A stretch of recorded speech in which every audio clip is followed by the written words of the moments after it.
Good morning, students. Today we'll start with the producer's equilibrium MR and MC approach. Yesterday we discussed the tabular representation. Today we'll discuss the diagrammatic representation of the MR and MC approach.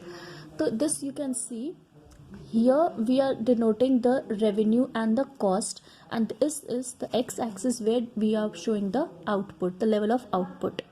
So this is the price line, that is AR equals to MR. हमें पता है कि जो perfect competition market होता है वहाँ पे हमारा AR इक्वल्स टू MR होता है, which is equals to your P equals to your average revenue. Thus we can see that ये जो MC कर्व ऐसे जा रहा है कि first it declines, then it again rises after getting at a lower pace. ठीक है, अब इसका हम इलस्ट्रेशन देखते हैं, इसका हम ऑब्जर्वेशन देखते हैं. AR is assumed to be constant as under perfect competition. This we know कि AR जो होता है वो constant होता है perfect competition में. Constant AR implies constant MR. हमें ये भी पता है कि जो perfect competition होता है वहाँ पे AR means MR. That means when AR is constant, that means MR is also constant. Thus, both AR and MR are indicated by a horizontal straight line parallel to x-axis. MC curve is shown to be U-shaped as usual.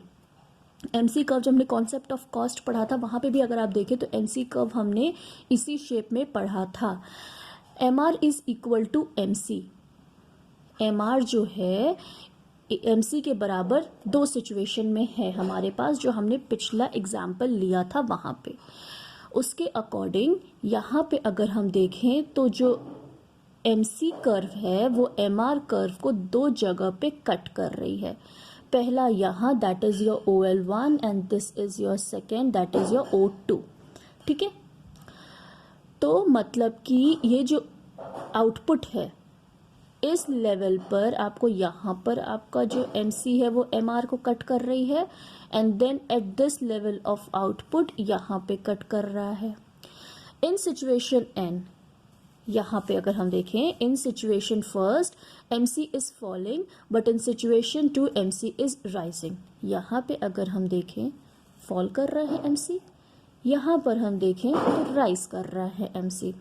Equilibrium of the producer will be struck at point O2 when MR equals to MC and MC is rising. अगर हम diagram से जाएं अपने points को, अपने rules को लेकर, तो उस सिचुएशन में हमें क्या देखना था कि MR शुड बी MC, जो कि यहाँ पर हो रहा है. MR के बराबर MC आ गया, तभी यहाँ इंटरसेक्ट किया है, और MC is also rising. So this is a situation जहाँ पर प्रोड्यूसर इक्विलिब्रियम अटेन कर रहा है. ये हमने देख लिया with the MR MC curve approach.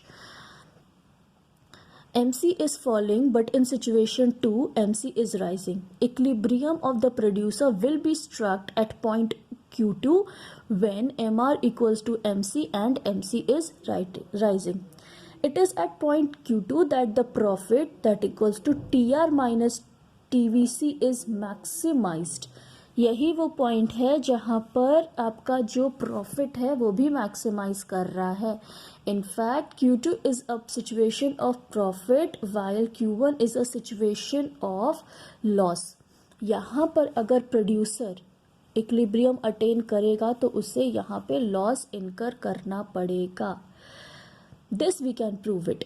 We know कैसे हम प्रूव कर सकते हैं. TR equals to area under MR corresponding to a given level of output.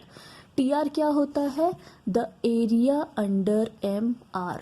ये MR है, इसके नीचे जो एरिया है दिस इज योर TR. ये पूरा हमारा TR है. This is equal to OL1, मतलब OL1 एंड Q1P, मतलब ये जो पोर्शन है हमारा. ठीक है, ये क्या है?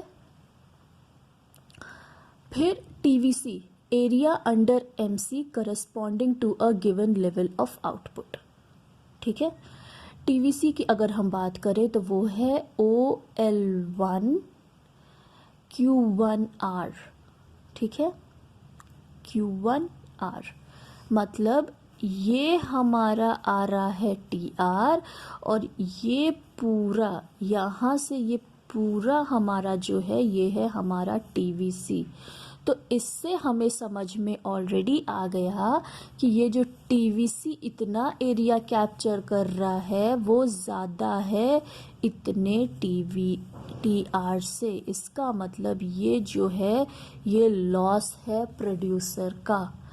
ठीक है, नेक्स्ट अगर हम इसके आगे देखें कि in such a situation it would not be wise for the producer to strike his equilibrium. ठीक है, करस्पॉन्डिंग टू सिचुएशन 2। अब हम सिचुएशन 2 की बात करें जब MC राइज कर रहा है Q2 लेवल पे।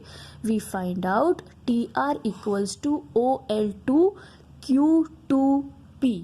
मतलब कि जो TR है वो है आपका OL2 Q2P। मतलब ये पूरा है TR। TVC की बात करें तो वो है OL2 Q2R। तो R कहाँ से, मतलब इतना, ये पूरा, ये वाला पार्ट नहीं, ये पूरा पार्ट। तो इसका समझ में आ गया हमें कि ये पोर्शन अभी भी हमारा लेफ्ट आउट है, मतलब यही हमारा प्रॉफिट है। That means TR equals to TVC. This indicates the existence of profit. Accordingly, the producer will strike his equilibrium only in situation 2 when MR equals to MC and MC is rising. Also, price AR at this point must be at least equal to average variable cost.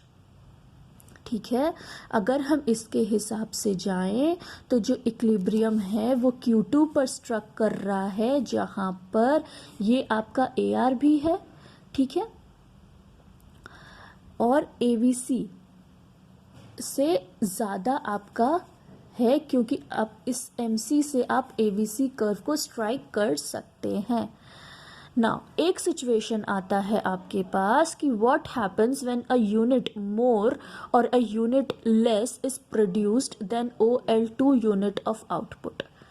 अब जो OL2 output है इससे कम या इससे ज़्यादा अगर produce किया तो उसमें क्या होगा। तो ये देखते हैं when output is beyond the equilibrium. अब इससे ज़्यादा अगर हमने प्रोड्यूस किया तो क्या सिचुएशन होगी।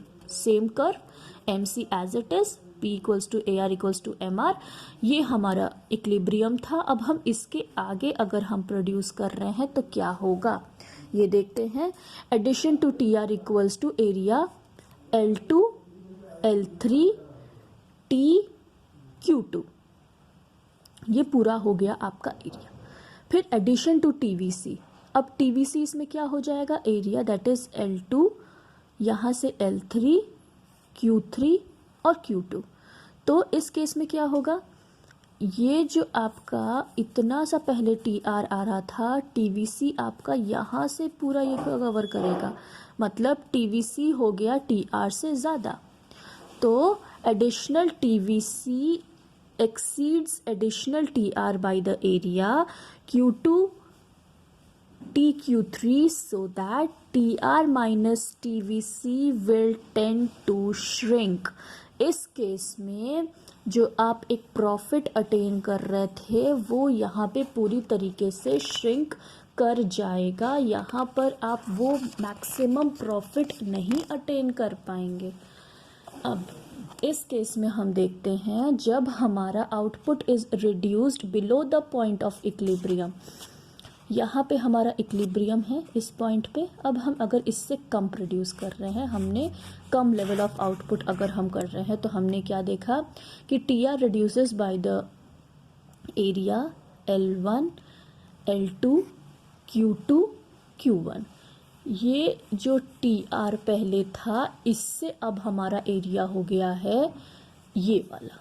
पहले हमारा यहाँ तक था, ये पूरा हमारा एरिया था TR का, लेकिन अब जो TR का एरिया है वो ये हो गया है।